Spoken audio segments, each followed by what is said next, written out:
Well, the key to all of that is what's called concept congruency. What concept congruency is it is how you connect the vision of all the pieces together. If you're designing a fast food concept and you're selling filet mignon at a high price point, it's not going to work. Much like if you're designing a fine dining concept with a drive-through, you probably have a problem. Concept congruency is all the pieces in the concept are aligned so that they make sense for what it is you're doing. So whether you're thinking about how your employees are going to dress or the colors of the logo, concept congruency has an impact there. Again, I'll use the Haiti example. When we designed the logo for the client in Haiti, I made the colors of the logo colors that fit the concept. Interestingly enough, I happened to pick the exact colors in the Haitian flag. They weren't real fond of that. I didn't know. I'd never seen a Haitian flag. Well, they're right in the middle of a revolution or whatever there. There's all kinds of stuff going on. Well, when they saw the colors that I chose for the logo, I instantly got feedback, to say the least. So we changed the colors of the logo. Well, but think of that even with your restaurant. It doesn't have to be in a foreign country. With your restaurant, there are certain colors we use. Fast foods use a lot of yellows and blacks and reds and whites. Fine dining, not so much. Fine dining uses more earth tones, right? Well, concept congruency is taking each of those pieces and putting them in a way so that you can inspire the consumer to understand that the concept is aligned. Name and logo. The absolute most important thing with concept congruency is the name and the logo. It is the one thing that every customer you have is going to look at. Spend a lot of time debating the name. Truly do a brain dump on all the different names. Truly do a brain dump on all the potential different logos. It can't be clip art. We get plenty of people coming to us with, oh yeah, my aunt made this for me. It's clip art. Probably won't work. You're heading down a path of losing a ton of money. It can't be clip art. You guys spend plenty of time debating names, looking at shapes and colors of logos, what it looks like on every type of background. But it's critical because everybody looks at it. Needless to say, in the restaurant business, the second thing would be the menu. Determining the number of items on a menu. One of the things we see with our turnaround practice, and what our turnaround practice is, hey, Howard, I'm in business. I've been in business for 2 months, or I've been in business 2 years or 20 years, and I'm losing everything I own.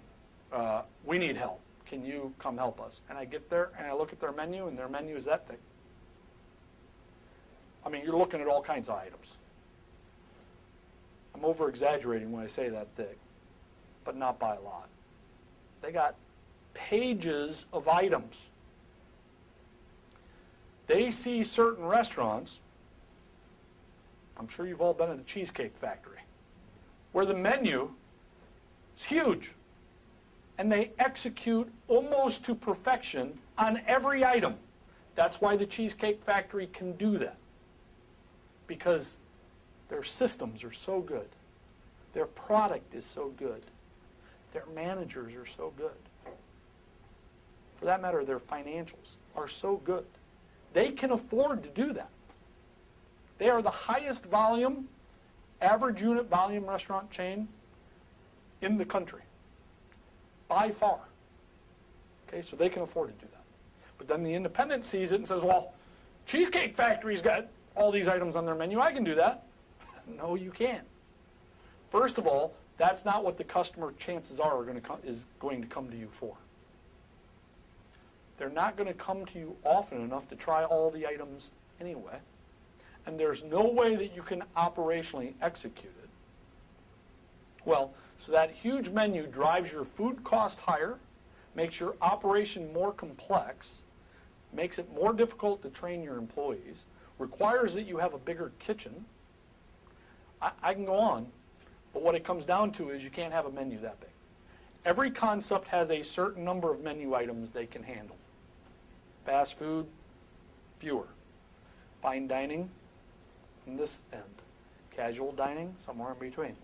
And everyone has their number of items they can handle. And there's a reason, a rhyme and a reason for each of those decisions. But I can tell you more often than not, menus are too big. And you got to dial a menu down if you expect to operate it. But then let's talk about pricing. Interestingly enough, more often than not, menu pricing is too low. And I know that shocks you to hear me say that. But when we go into restaurants that are in trouble, more often than not, their prices are too low. You sit here and look at it and you say, okay, what portion are you giving these people? And they show it to me, and then I add up the cost to produce that plate of food. And they're charging a price that there's no way they can make money at. The other thing is how you lay out a menu price. A menu price, think in terms of what the customer thinks. The reality is the customer thinks in terms of 49 and then 50 is a whole new level. So $7.49 is one thing, $7.50, that's a whole new level. $6.99, $7. To the customer, that's a whole new level. But yet I see $6.45. And I'll say to the person, why do you do $6.45? Oh, because I think it looks great, all the fives. And I'll say, well, the customer doesn't care, so why not get the 4 cents? Why not get the $6.49, the extra 4 cents on the thousands of people that come through here in a year? That is the difference between you losing everything and you making money. That's it. Or they'll do the $7.90. Well, I like all the zeros. Really? There's 9 cents, you might as well get it.